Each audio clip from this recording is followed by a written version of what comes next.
Durante séculos, a Irlanda foi sempre um dos países mais pobres da Europa.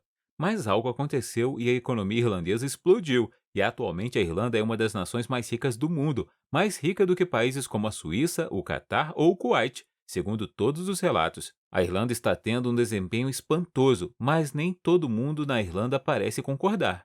De fato, 7% dos jovens estão pensando em abandonar o país, principalmente devido à situação econômica. Mas como é possível que os cidadãos de um dos países mais ricos estejam tão descontentes com a economia? Bem, nem tudo no que diz respeito ao sucesso econômico da Irlanda é o que parece. A realidade é muito menos bonita do que o exterior, e, quando se escava por baixo da superfície, a história de sucesso irlandesa começa a desmoronar-se rapidamente. Mas a Irlanda não é o único país que tem passado por tempos difíceis. Mesmo as pessoas nas economias mais desenvolvidas têm sido duramente atingidas. Mas em momentos como este, os investidores inteligentes não estão escondendo seu dinheiro em contas de poupança. E as pessoas ricas estão investindo centenas de milhões em ativos que têm o potencial de continuar subindo mesmo quando as ações caem. Mas para compreender primeiro um pouco do contexto de como chegamos aqui, basicamente, durante a maior parte de sua história, a Irlanda teve exatamente a reputação oposta que tem hoje. Tanto enquanto parte do Reino Unido, como depois de se tornar independente, era um país nobre, com uma economia maioritariamente aquariana e subdesenvolvida, dependente do comércio do Reino Unido e com uma forte tradição de pessoas que tentavam escapar à pobreza abandonando o país, o que também não ajudava a economia. Nessa altura, a Irlanda era membro da União Europeia, um bloco de países que partilham um mercado único, em que a empresa pode vender para todos os Estados-membros, mas só tem de pagar impostos num deles.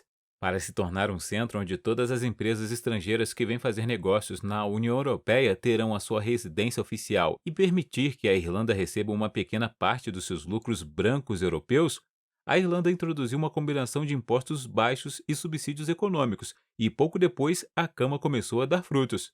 As grandes empresas americanas, como a Dell, a Microsoft e outras, começaram a escolher a Irlanda como residência oficial na Europa, não porque fosse um mercado importante, mas porque poupavam muito dinheiro em impostos e os impostos que a Irlanda conseguia cobrar lançaram um boom que a economia irlandesa nunca tinha visto antes. Na década de 1990 e 2000, estava crescendo tão rapidamente como economias como Singapura ou a Coreia do Sul, pelo que ficou conhecida como Tigre Celta. Em 2008, a Irlanda foi duramente atingida pela crise econômica mundial e a resposta irlandesa foi duplicar essa estratégia. Os impostos baixos transformaram-se em impostos quase nulos e a Irlanda tornou-se basicamente um paraíso fiscal global, já não era apenas um caso europeu.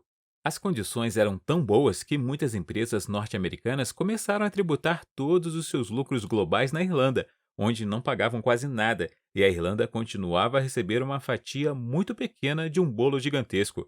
A Irlanda emergiu da crise como uma fênix celta, crescendo mais depressa do que nunca e superando praticamente todos os outros países, ao contrário do que aconteceu durante a maior parte de sua história. Mas eis que surge o paradoxo. Se está correndo tão bem, por que é que tantas pessoas querem ir embora? Embora toda a história de sucesso irlandesa pareça espantosa na superfície, se olharmos mais de perto, começa a desfazer-se muito rapidamente. No ano passado, uma pesquisa chamada Algo Não Está Certo revelou que 7 em cada 10 irlandeses entre os 18 e os 24 anos estão pensando em abandonar permanentemente o país por não estarem satisfeitos com a qualidade de vida.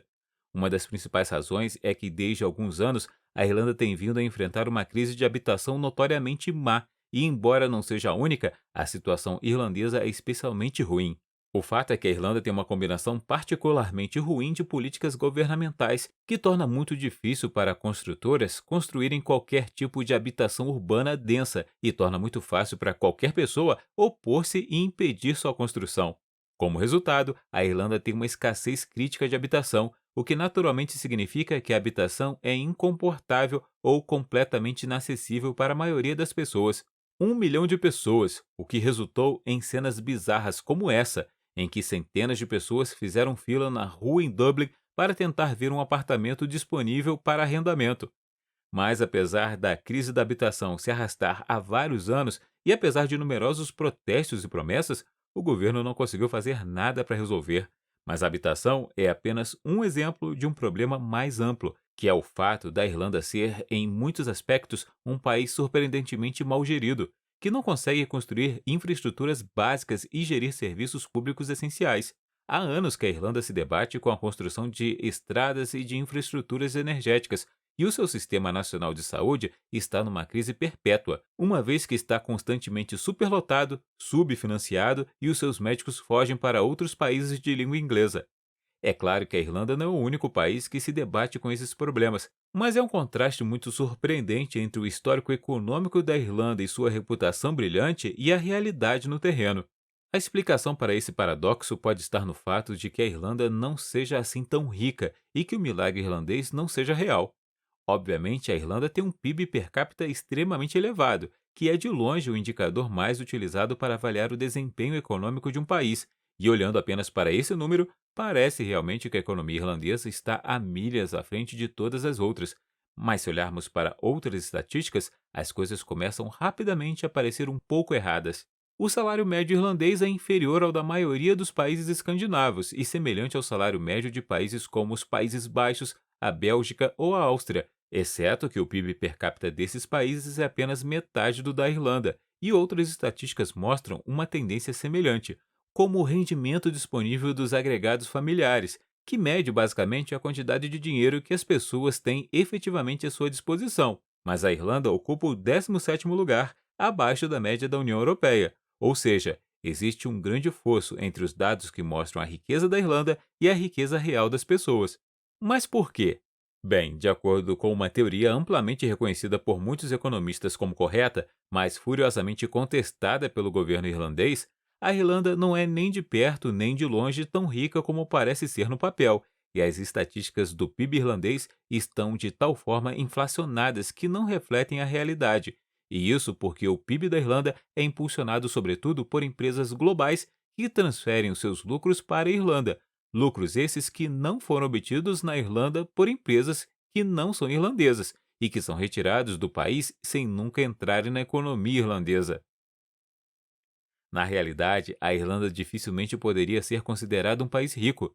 Em vez disso, o resultado do modelo econômico específico da Irlanda poderia ser conhecido como um conto de duas Irlandas, uma rica e outra pobre.